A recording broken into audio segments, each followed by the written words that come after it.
tey buñ la laajoon sa àdduna lan ngay xalaat loo xamante ni boo koy xalaat dina doon lay regret nekk loo xamante loolu métti la lan lay doon.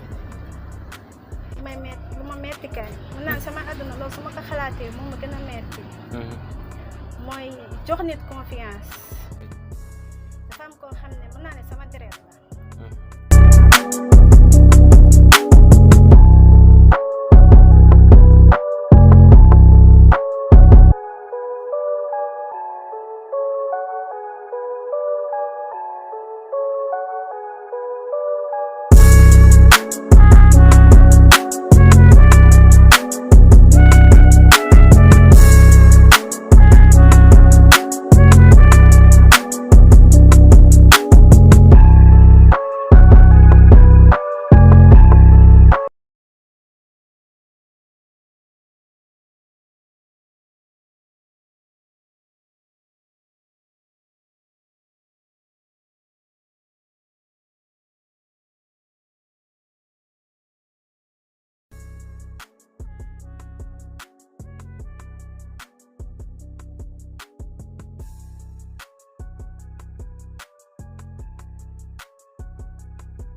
sunu métier fii ci Buzz Actu 221 émission bu bees tax ñu jëlee ko marchand ambulant yi commerçant nga da ngay jaay diw wala parfum ak lépp loo mën a jaay. Buzz Actu 221 ibbil na la bunt ngir ay leeral mën nga ñëwoo si numéro service commercial appel normal bi wala numéro whatsapp bi.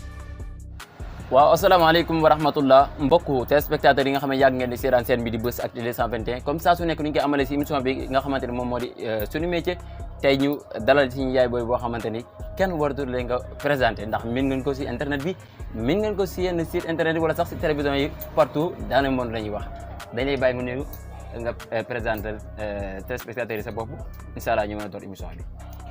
waaw maa ngi nuyu ñëpp man la Marème borom Maman Aram Couture maa ngi fii Kër Mbaye Fall. sa nuyoo bi nag gàtt na mais xam naa dinañ gën a yaatal si biir émission bi. incha allah maanaam moom mooy Marème mi nga xamante ni fekk nañ ko comme ni ko commencé si émission bi rek daa nekk ku si nekk si yéen am na ay quelques séquences yu leen gis xale yooyu ngeen di gis si image yi mooy ñi nga xamante ni Marème moom moo leen ni defar formation bi nag xam naa dinañ si gën a yaatal si biir émission bi mais Marème tey suñu la laajoon sa place bi tur entreprise bi nan la tudd loo ñuy wax. waaw atelier bi mu ngi tudd Maman Aram Couture sama yaay laa ko tuddee. sa yaay waaw moom mooy Maman Aram. ma tuddee ko place. macha allah kon garanti bi nga xam ne yàlla garanti nag si diggante doom ak wayjur yàlla naka yàlla garanti li nga xamante ni moom moo di bile entreprise te ñu ngi ñaan yàlla mu jur ay immeuble yu bëree bëri bon tey yaa ngi ko tuddee sa yaay mais ndorte mbir moo jiite rek mu nekk rek am na ndorteel am na commencement tey bu ñu la laajoon sa entreprise bi kañ lañ ko ibbi lan nga ñuy wax.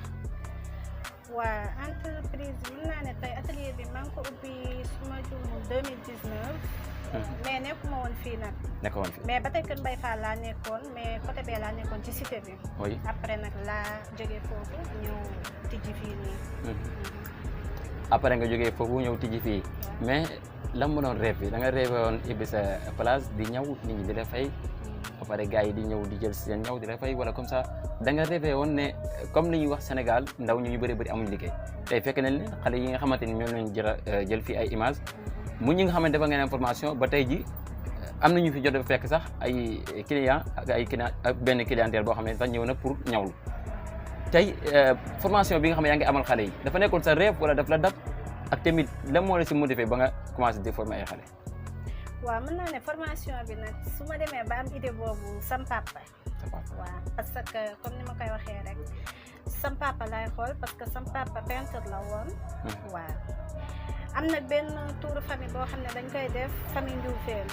ma gis ne dafa am ñoo xam ne ay apprenti lañ ñëw di témoigner si moom mu jàngal ñu bari métier tey fii nii Sénégal mën naa ko wax. ma ne pourquoi pas ma def comme sam papa. di jàngalaate métier comme moom. jàngalaate métier comme moom. macha allah sam papa tey moom moo tax tey may moo ma motivé. pour may jàngal xale yi franchement. kon pour mu leer turu place bi yaa ngi jox sa yaay. mais objectif bu place bi yaa ngi jëlee si sa papa. si sama papa mooy sama idole. te lu yàlla waxoon ne wa qadaa rabbuka allaa ta'budu illaa iyyaahu wa bil waalidayni ihsaana li yàlla na mu foofu ba bëgg wayjur bi respecté ay wayjuram doom bi respecté ay wayjuram waaye itam bu mu di def sax bu ñuy wax mu yëkkati ay kàddu yow yemoo si loolu sax mais da nga leen jël ay comme ay référence yal na yàlla jàppale la mais tey formation bi xam naa ne du yomb parce que ay xale yombul pour nga gérer leen yan stratégie ngay teg pour jàngal leen ñëw parce que tey jigéen ñëw indi la sa tissu ne ñëwal ma sama tay baas wala soit seen xeeti ñëw yooyu xale yi war ko ñëw benn góor yàlla ñëw bëgg a ñëw lu fee benn simisam wala et cetera grand bu moom ak nu mu fa mën a demee nan nga fexe ba former xale yi bañ mën a def liggéey boobu la. waaw comme niñ ma formé rek maa ngi si profité occasion di nuyu sama patron Cheikhouna. Cheikhouna moo ma jàngal métier. moo jàngal métier jàngal ma métier nag ak xol bu set. ma yaakaar ne ni ma jàngalee métier war naa kaa mën a jàngalee xale yi. xale yi nag nekk ay xale yu neex a jàngal. franchement ay xale yu yaru lañ xale yu am avenir xale yu bëgg tamit aussi li ñuy def. franchement parce que mën naa ne man ñoom ñoo may jiitu si atelier bi. kon ñooñu bëgg nañ li ñuy def. waaw mais pour ñooñu noonu nga jàngal leen dafay yomb. mais par rapport ak clientèle yi tey ku indi sa ñaw. ku indi sa ñaw nekkul ne damay yëkkati ñaw bi rek jox ko xale yi pour ñu ñaw ko non non man maa koy dagg. am na yoo xam ne man maay ñaw man maay expliquer. mais ci en même temps tamit dama leen di jàngalaale. jàngal leen moom mën naa ne yomb na yombul parce que tamit kenn ku ci nekk tey suñ lay jox sa doom dañ lay jox seen doom ak dara nekkul seen bopp. tey doo yam kese si jàngal. mais da nga leen di jàngal en même temps da nga leen di yar. te tey suñ la wóoloo rek ba jox la ay xale yaakaar na loolu sas la bu baax a baax a baax. moo tax à chaque fois damay ñaan yàlla rek yàlla na ma ci yàlla suturaal seen waajur yi yëkkati tamit.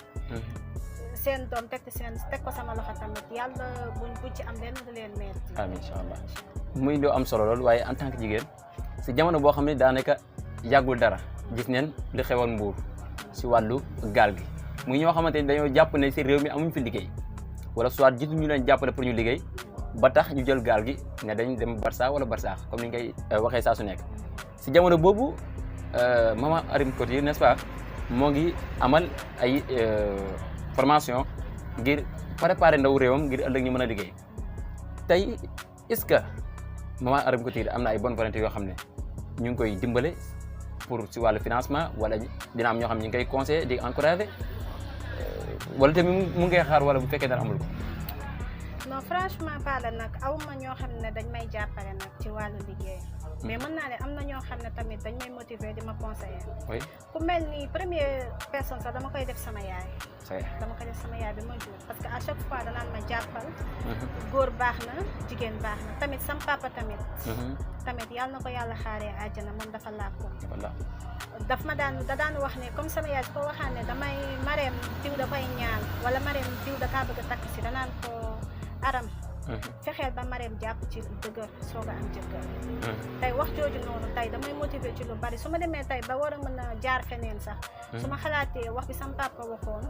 dama naan carrément kon man naa nekk ci li may nekk rek. nekk si da ngay nekk jombul nga defoon sa papa référence mu xëy génne àdduna donte yàlla moo tëri nuur ay mbiram mais yàlla na yàlla xare ko àjjana. amiin yaa rabbi. woyofal suuf si kawam mais tey balaa émission bi di sori. comme niñ la ko waxee sànq amagoo ñu la financé te dafa baax bu fekkente ni koo xamante ni moo ngi formé ay ndaw di leen jàppale si seen ëllëgu réew te loo xamante ni gouvernement moo ko doon def yow nga jël en charge gone yi bari di leen defal formation kon gouvernement bi war na si mën a dugal loxoom wala yenn bonne volonté yi est-ce que tamit yow da ngay xaar gouvernement pour ñu ñëw wala yenn bonne volonté yi wala soit mairie bi pour mu ñëw gën la jàppale liggéey bi gën a jëm kanam wala soit da nga bëgg a toog rek di xaar yàlla. non man ku ma jàppale maa ngi ci. ku ma jàppale woon maa ngi ci mais tey su ma sañoon tey tem Kër Mbaye Fall laa nekkee côté kii tey su ma sañoon tey maire bi dina ma jàppale si loo xam ne pas foo xam ne sax damay yokkal ay bagages mais mu fu gën a yaatu. waaw parce que des fois dañuy indil yeneen xale yoo xam ne yow doo leen mën a ñoom ñëpp doo leen mën a boole. des fois da nga leen di obligé ne leen non non damaa fees tey su ma amoon tey fu gën a yaatu. gën a yokk ay machine tey dina tax tey képp ku ñëw. dinaa ko mën a jël. jàngal ko incha allah ci nu mu waree. day am solo kon suñu doon woo dañuy woo ñaari ministre de la jeunesse ministre bi yor wàllu financement yi parce que dafa war nekkul loo war a ñaan koo xamante ni ñoom ñoo waroon jël gone yi former leen yow nga jël décision da nga leen di former kon dañ lay war a fekk si kon ñu ngi woo ñi nga xamante ni ñoom ñoo yor mbir moomalee ministre bi nga xam ne moom lañ dénk wàllu ndaw ñi ministre de la jeunesse surtout moom parce que yaa ngi ko nekkal fii Kër Mbaye Fall tey bu fekkonte ni seetaan na émission bi wala am benn séquence bu ñu si gis su la bëggoon a jot yan numéro nga koy jox. waaw numéro bi moom mën naa ne benn la. 77 760 37 60. waaw boobu mooy numéro bi. waaw kon mbokk yi mooy numéro boobu ngeen am ci affiche écran bi képp ku ko woo wala nga envoyé ko message WhatsApp di nga si am ay information yu leer nañ mais tey formation bi comme ni ñu ko dooree si ndorteelu émission bi yombul ngay jàngal ay xale ak dëgër boppam des fois tamit yenn parents yi daanaka da ngay ree ba tas am na ñëpp yamuñu est-ce que mosoo am problème ci sa diggante élèves yi wala soit que yenn parents d'élèves. non loolu moom yàlla suturaal na ma ci. franchement parce que ñoom sax mën naa ne seen parents yi ñoom ñoo may dañ may jàppale ci lu bari. ci conseiller parce que ñoom ci boppam xale yi mën naa ne xale yu neex a nekkal lañ. parce que musuma am ak ñoom problème franchement parler su ma waxee dëgg rek musuma am ak benn xale problème. parce que bëgg nañ li ñuy def. en plus am nañ avenir te xam nañ seen bopp. mais nag nit lu mu dem tamit danga koy gën a ñaax. parce que mu daw di tegal ma leen di ñaax bu baax a baax ñuy gën a suivre. gën a tamit concentré incha allahu rabbi mën naa ne mën nañ dem sax ba raw ma. waaw loolu am solo parce que loolu laay ñaan yàlla. macha allah muy am solo lool tey en tant que jigéen parce que yombul nga gis sax góor yàlla bu jël décision ne day former ay ndaw est-ce que tamit am na salaire boo si jëlee wala da nga koy def gratuitement. non aw ma ci salaire nag. aw ma ci salaire su ma waxee dëgg rek aw ma ci salaire. mais nekkul ne dama leen di former kese parce que damay ñëw. damay ñëwal ay clients. li may ñëwal ay clients tamit loolu noonu mën naa ne man sama moyen bopp la te ci laay liggéey moom laa koy mais aw ma ci salaire. amoo salaire franchement parler mais kon mairie bi waroon na mën a defal salaire. oui parce que. waaw yàlla baax na. waaw ñoo ngi ko siy woo. maa ngi ko ciy woo. mairie de Mbao la n'est-ce pas.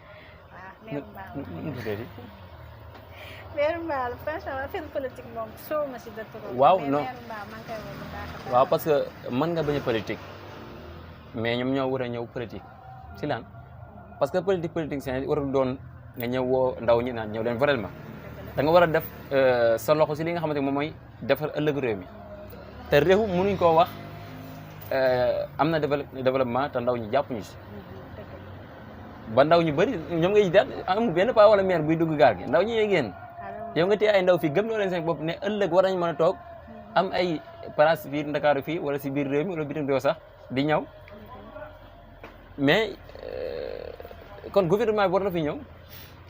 yàlla baax na ñu ngi leen di woo daal. waaw nañ fi ñëw parce que nañ ñëw def seen visite lépp loo xamante ni entreprise visite woon na ko ñu jàpp si bu baax a baax. lan ngay dénkaat sa moromu jigéen ñi. waaw sama mbokku jigéen ñi moom li ma leen di dénk mooy li ma leen di dénk chaque jour. nit warul am jot rawatina mu nekk jigéen. surtout parents yi ñu waxaat ak ñoom bu baax a baax sa doom da nga ko war a mën a teg si condition nekkul ne da nga koy jox mu lekk wala nga jox ko mu naan mais éducation ci la boobu. tey xale soo ko joxee temps rek mën naa ne tey mën na dugg ci loo xam ne yoonam nekku ci tey mën nañu tamit di accro trop tamit si téléphone. loolu noonu tamit dañ ko moytu bu baax si jigéen ñi. waaw loolu moom maa ngi siy ñaaxal bu baax surtout parents yi dañ xoolaat seen doom parce que tey xale soo ko mayee temps lan lay def day taxawaal wala suwaat muy dox di kaa te loolu amul benn sens. franchement tey damay jël exemple ci sama xale yi mën naa ne ñoom ñoo may jiitu fii nii. ci atelier bi tey ñoon suñu amoon benn temps lan la ñuy def dañuy toog di kaa wala di nekk ci loo xam ne seen yoon nekku ci. mais tey su ma xëyee fi laa leen di fekk su may wàcc maag ñoom ñooy wàccandoo tey suñu wàccee guddi. kenn ku ci nekk di nga tal leneen.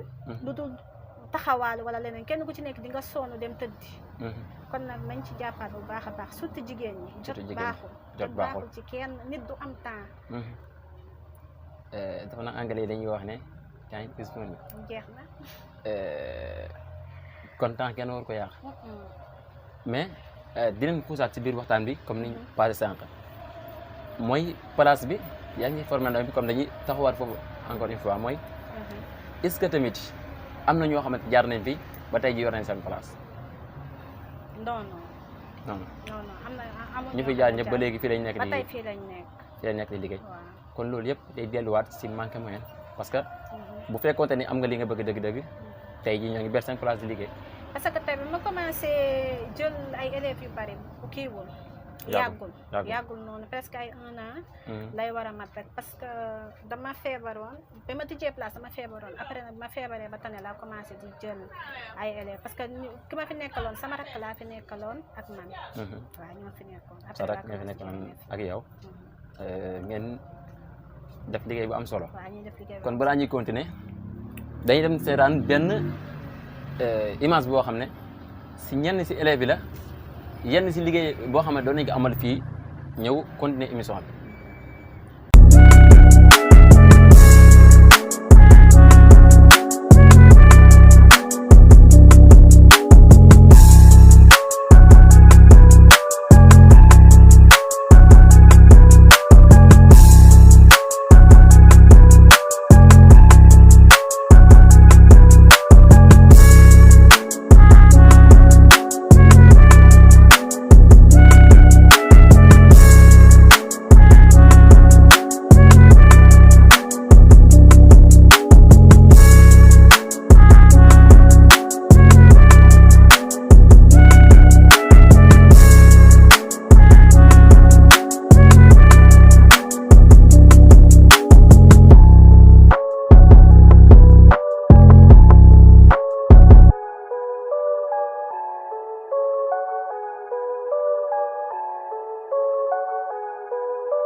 léegi bañ seetaani émission bi ba pare gis nga xale yi comme ni ñu doon amalee en même temps tamit yow bett na la si image yi nga doon waxtaan ak ñoom ak sa client yi fi ñëwoon ak clientèle yi tey boo ñu doon expliquer est-ce que tey yomb na pour ñoom ñu ñëw jox la sa ñaw jox leen seen ñaw ba pare nga xëy ñëw en même temps tamit di former xale yi parce que du yomb.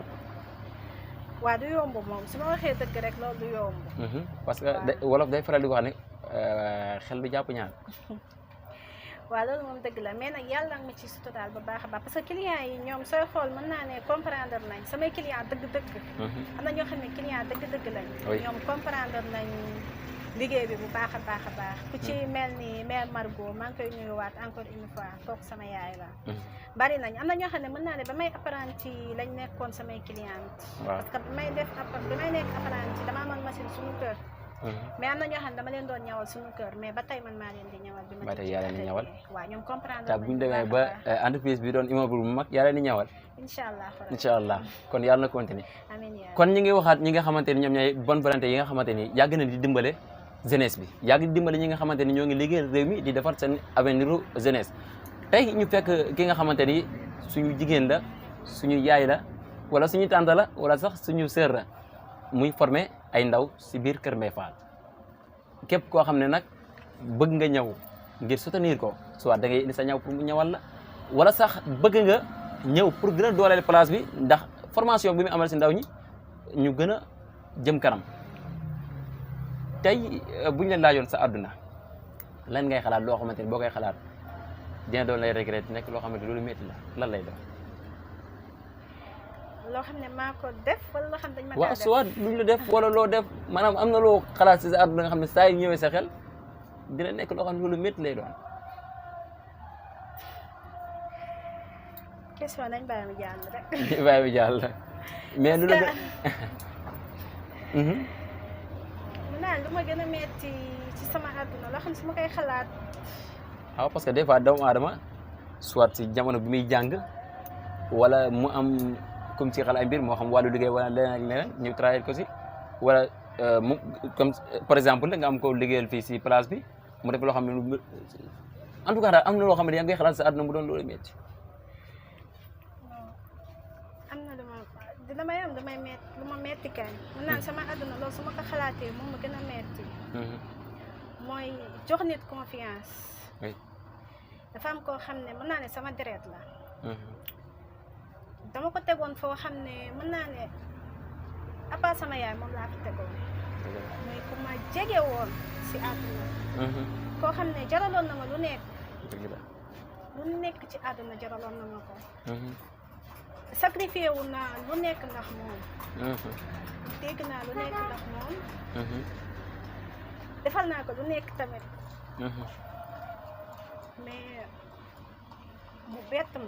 mu bett ma daal bu bett ma def ma lu ma metti tey loolu noonu mën naa ne man ma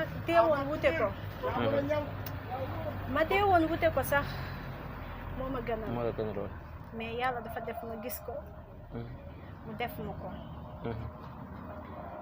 mais yàlla baax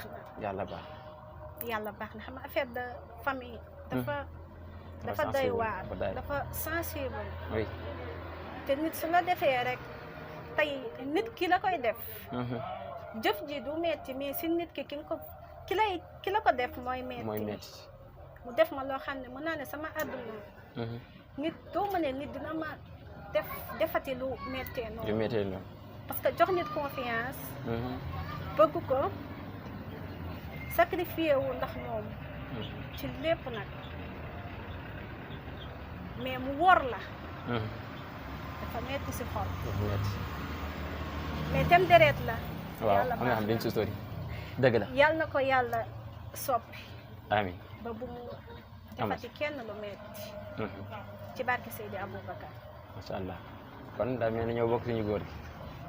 macha allah yàlla na yàlla barkeel liggéey bi. amiin parce que day baax ci àdduna des fois nga fàttaliku lu metti donte sax doo ko téye ngir en doomu aadama wala dara mais da lay gën a motiver da lay gën a war yoon ci sa àdduna.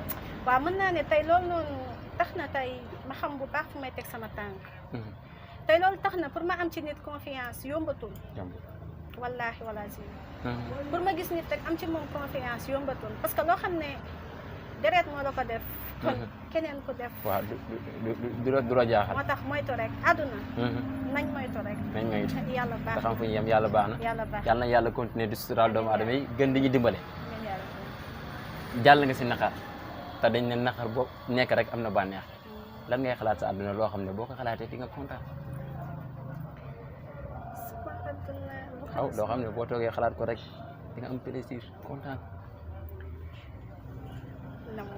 man li may toog di ko xalaat mooy su ma jàkkaarloog sama yaay sama yaay su kontaanee rek man alhamdulilah alhamdulilah kon yaa ngi kontaanee ku jërë kontaan sama yaay su kontaanee rek man lépp alhamdulilah waaw parce que sallallahu alayhi wa sallam nee noon nañu al ummu madrasatul ula nee na jigéen ñi ñooy école bu njëkk kon yow jiitu nga si école bu njëkk bu baaxee rek nga kontaan kon yal na yàlla dimbale la ba nga gën di mën a teral sa wayjur waajur bu góor bi yal na yàlla yërëm ko xare ko àjjana yi gën a kaw tey ñu gis ne jigéenu jamono mënoo comprendre am na ñoo xam ne ñoo ngi si yenn détails yoo xam ne mënoo ko comprendre ci internet bi di def yoo xamante ni doy na waar tey en tant que jigéen comme ci question bi nga xamante ni posé woon nañ la ko sànq mooy lan nga leen dénkaat nan lañu war a comporté woo parce que jigéen yaay lay doon ëllëg am na lu mu war a mel ba nga xam ne ëllëg ay doomam duñ fàttali ko histoire am di sëgg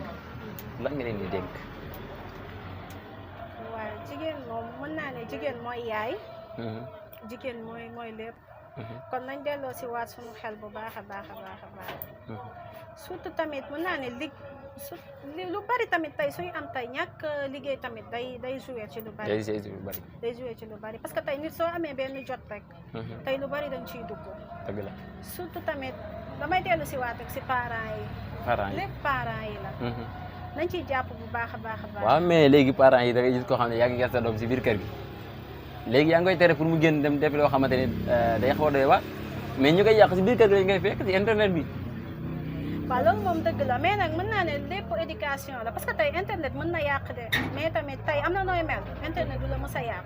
waaw am na nooy mel. internet du la mës a yàq ci àdduna tey mën naa kaa jël exemple tey xale mën naa ne tey ñu bari bañ fiy ñëw daawuñ julli. waxtu julli su jotee ñoom ñooy njëkkante ñëw julli. oui. kon loolu noonu internet moo ko defar wala moo ko yàq. kon jeex na internet mënul yàq mënul defar. mais tey jii nii tey am na tey nit ki éducation bay am dara du la yàq. waaw pour man.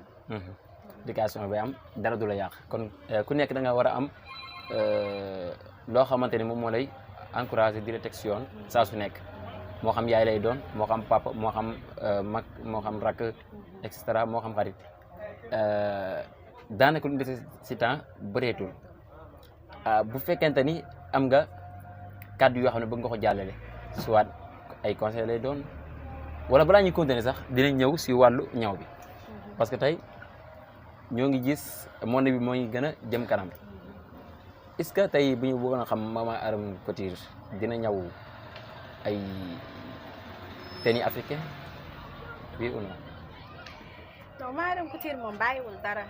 mën naa ne métier loolu lañ daan métier soo koy jàng na moo ko. na moo ko waaw na moo ko rumbax. pas moo ko kese mais na moo ko rumbax. kon tey. mën naa ne tey bàyyiwuma benn ñaw. bàyyiwuma benn damay ñaw jigéen. damay ñaw góor. waaw ñaw nag looy gën a dem muy gën a avancé mais du tere en même temps yow da ngay jàngaale. parce que tey mën nañ ne chaque jour ak modèle bu bees. waaw mais modèle yi ñëw yow na nga maîtriser ba mën a ñaw. franchement man samay client xam nañ. xam ne bu baax a baax a baax. kon tey xam nañ. ku ñam sama loxo moom dootoo ko bàyyi. waaw parce que suñu président bi muy président Bassirou Diomaye Faye gis nañ ko léegi ay costume africain lay sol tey bu xëyoon ñëw rek gaare otom bi ne daa bëgg nga ñawal ko doo tiit. ragaluma lool.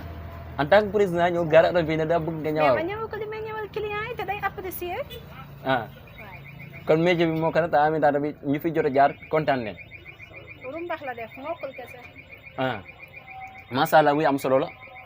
rumbax la def wala mokk na ru comme ni nga koy waxee en tout cas lu nekk si bopp yi la ak dënn yi saa su nekk mu bëgg koo def si ndaw ñi ngir ñoom itam ñu mën a liggéeyal seen réew waaye itam mën a taxaw rek ngir dimbale seen wayjur mën a dimbale ñi nga xam ne ñooy di seen i mbokk seen i xarit ak képp ku mën a doon dafa nekk loo xamante ne nag yombul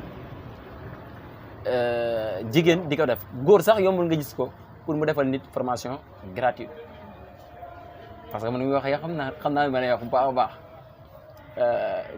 mu nekk koo xamante ni nag soit yéen ñu koy seetaan xaw ngeen koy min ci internet parce que am na ay quelques séries yoo xam ne jot na si joué teewul mu am liggéeyam en tant que artiste wala jàppeewul ko loo xamante ni dina ko tardé si liggéeyam tey ñu koy jàppale bu baax wax waa itam di ko ñaanal yàlla ak ñi nga xamante ni ñoo ngi seetaan pour ñu mën a dimbale ñi nga xam ne ñoom lay former parce que du yomb même kii nga xamante moom mooy yor alxuraan daara di jàngale alxuraan wala soit que mu yor école di jàngale français kooku il faut mu am lu mu joxe ne lii mooy doon fay bi moo xam danaan chaque weer 3000 ngeen fay chaque weer et chaque weer 10 000 chaque weer 15 000 parce que loolu gën a dimbale yow place bi day fay courant xale yi bu ñu xiifee di leen jënd lekk te des fois lu ñàkk sax nga am loo xam ne bon xaw ma. non fii la ñuy ndekkee. fii la ñuy ndekkee. te xam naa ni ñooy bokk ndekki ñooy bokk añ. waaw parce que am na si koo xamante ni fii mën naa ne wax ne presque sama frère papam bu ndaw la mais frère laa ko jàppee xam naa ne ku mën a lekk la. te day mos rek. non bu ko suuf daal ku mën a lekk la day mos rek. waaw en tout cas daal mu ngi noonu muy jigéen joo xamante ni jar nañu jàppale ko jar nañu ñëw dimbale place bi dimbale ndaw ñi nga joxe waat numéro yi balaa ñuy tëj émission bi.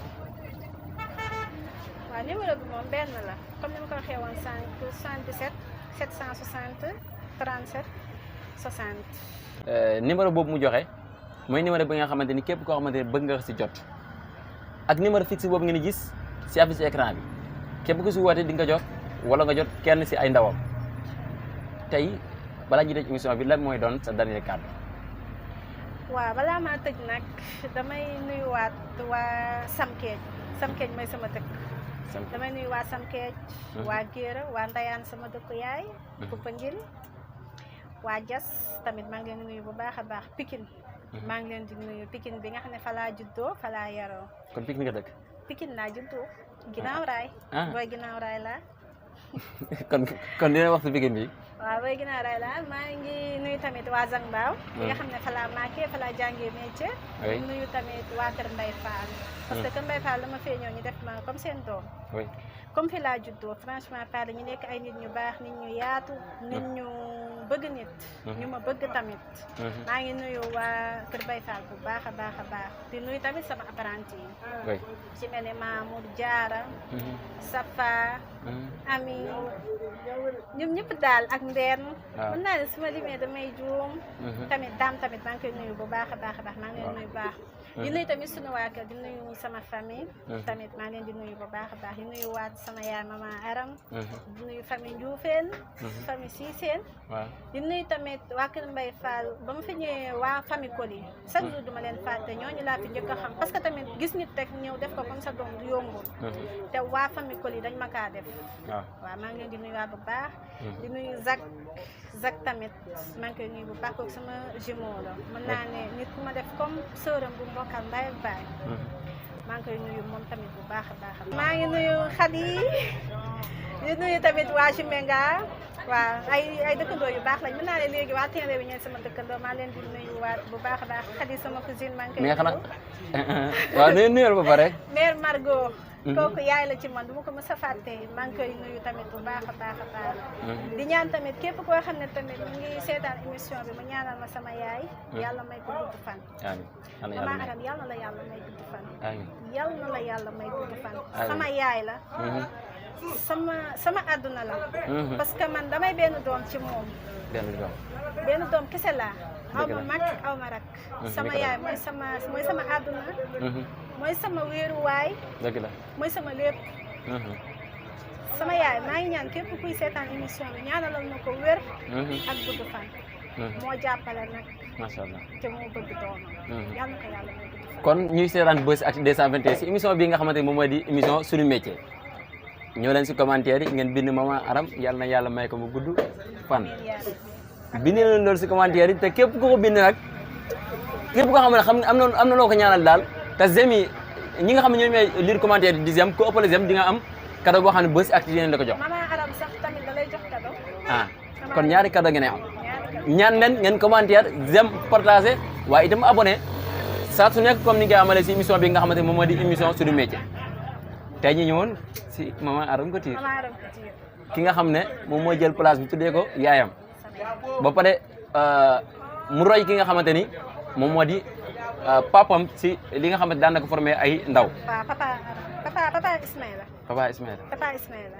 papa Ismaïla yal na yàlla yërëm ko. amiin yaa rabbi amiin. xare ko àjjana yi gën a kawe. amiin amiin amiin. macha allah kon mbokk yi ñu ngi yëkkate foofu jotaay bi di leen dig dajee ba yeneen jotaay émission soit mu nekk suñu métier wala sama jaar-jaar xëy na dina fi xaj. incha allah ak yeneen jotaay wala sax mu nekk émission li si réew mi. incha allah saa su nekk en tout cas daal da leen abonné si Buzz Actu 221 partagé di xaar yeneen information wala sax yeneen émission ay programmes yi amal fii si Buzz Actu 221 jërë ngeen jëf.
di Buzz Actu 221 émission bu bees tax ñu jëlee ko marchand ambulant yi commerçant nga da ngay jaay diw wala parfum ak lépp loo mën a jaay Buzz Actu 221 ibbil na la bunt ngir ay leeral mën nga ñëwoo si numéro service commercial appel normal bi wala numéro WhatsApp bi